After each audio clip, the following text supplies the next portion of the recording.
Before we get into today's Gentry in a Jiffy segment, if you missed episode 1, this is episode 2. Basically, the whole point of this is to have a short, sharp, concise video answering some of your most frequently asked questions. And by the way, guys, if you had any advice or suggestions dealing with today's subject, please do share in the comments. I want to help out as many people as I can. That's the whole point of these videos. Now, I just want to give a quick shout out to my good friend Duncan, the Right Honourable Duncan Casey. You guys know from guest appearances on this channel. Back in January, I went to record at Val Verde Broadcasting, that's his channel, along with the legendary Richard Jackson. Here we're discussing the use of time in cinema. I'll leave a link down below. Please do check them out, subscribe. It was an honor, it really was. They are top blokes. I can't really put it any better than that, but yeah, it was great fun.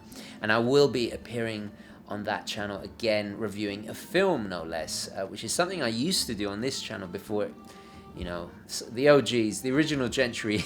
You will remember when I used to review books and films and stuff. I do miss those days, but of course the love of this has kind of completely taken over. Anyway, I'm already rambling, defeating the purpose of Gentry in the Jiffy. So without further ado, let's roll the intro, and guys, do check out Val Verde, and let's get into today's video.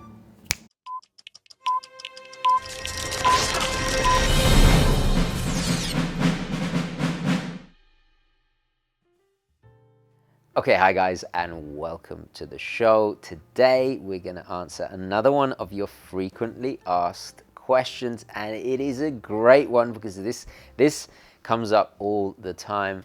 Before I get into it, I'll just do a very quick wristwatch check. I'm not sure if you can see that. Let me get a bit closer there. There you go. Oh, gorgeous. It is my Cosmonaut, the space-going version of the Navi timer. Absolutely adore it. Back to the matter at hand. This has been emailed in by Chris from Boston, and he says, my wife is always getting upset I'm buying new watches. This happens a lot. How would I recommend getting around this, as I want to continue enjoying the hobby and collecting? Excellent question. Thank you very much, Chris, for emailing this in. Guys, do add your questions in the comments below. And also, don't forget, the email is theurbangentry@gmail.com, all one word. First of all, the key to a long marriage is communication. I speak from experience. I've been married 14 years, and I think it's important to communicate to your wife or partner. This goes out to all you guys, your husband, wife, partner, doesn't matter what it is. You don't even have to be married. Obviously, your life partner, okay? Communication is the key. I think it's imperative that you take her to one side and explain just how important this hobby is to you. Because often it's a misconception. It can seem frivolous buying all these watches. You know, people always ask, oh, why do you buy so many watches? Why do you need all these watches?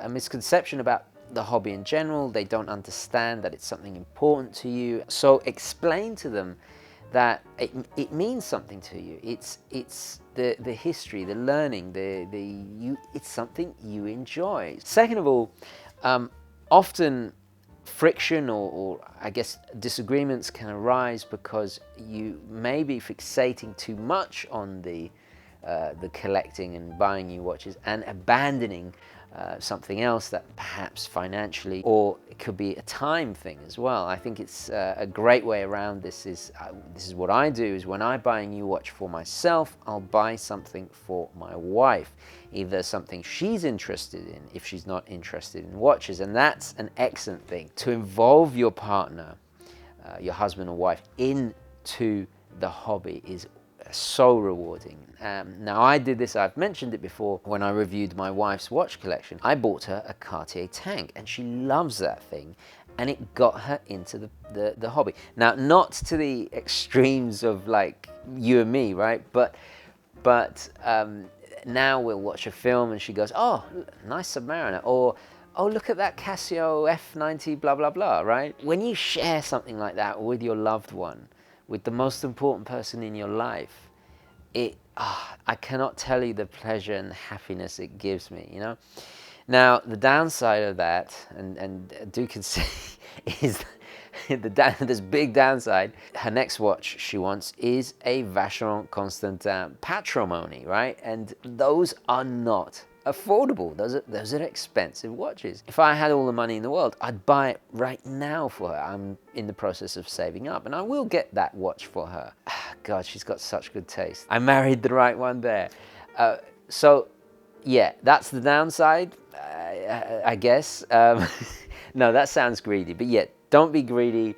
You know, share it. That's the best way around it. I found my wife totally changed her perception once she started to understand the story, the significance. The Cartier tank is a prime example of a legacy. You know, it's over 100 years old, that design. And obviously she loves the Cartier brand, and she has a lot of Cartier stuff. It's a classy brand. It's undeniable. When you understand the history and the meaning and the reasons behind things in the design, and you start to understand, it's like anything. You begin to respect the hobby. As long as you can communicate that to your loved ones, it's definitely going to improve things. If your wife or partner, whoever, doesn't get into the hobby, it's sometimes nice to have something that is just yours, you know, an interest that is just yours. And I would definitely not recommend deceiving your loved one, because I think that undermines, you know, what's the point of being in a long-lasting relationship if deception is present, and it's really not worth it. Don't try and hide your watch purchases. I know some of you guys do that. I think you're crazy, but don't go down that road. Honestly, honesty and communication will always equal a long-lasting, more profound relationship. This is starting to, it sounds like I'm giving relationship advice, but actually it is kind of related, you know. So don't hide it either, because, you know, what happens when you're found out? You know, you have a sock drawer full of like 12 Submariners. It's like, look, it's not difficult to find out how much these things are. And when they do find out, oh my God, can you imagine that, you know? So honesty is the key, my friend. And another thing to say, this is a great line to tell your partner, is to remind them that watches, okay, yeah, if you're into collecting vintage Submariners, then obviously it's going to be expensive, or super haute horology stuff, then obviously it's going to be expensive. A great line to say also is don't forget to remind them that collecting watches is far more affordable and cost effective, especially storing them, than, let's say, a vintage cars. It could be worse. It could be worse. There are far more worse habits and expenses and hobbies to indulge in out there. So I'm going to leave it there, guys and girls.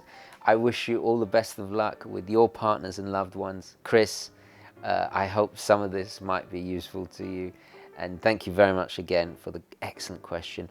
Don't forget to add yours in the comments below, guys. Don't forget to like this video if you enjoyed it and found it useful. And as always, guys, I will catch you in the next one. Okay, ciao. This is a public service reminder for the good Gentry. Please follow us on Instagram, join the Facebook UGWC group, and click on the bell to keep notified of new videos. Don't forget to keep it positive, keep it Gentry, onwards and upwards. Thank you.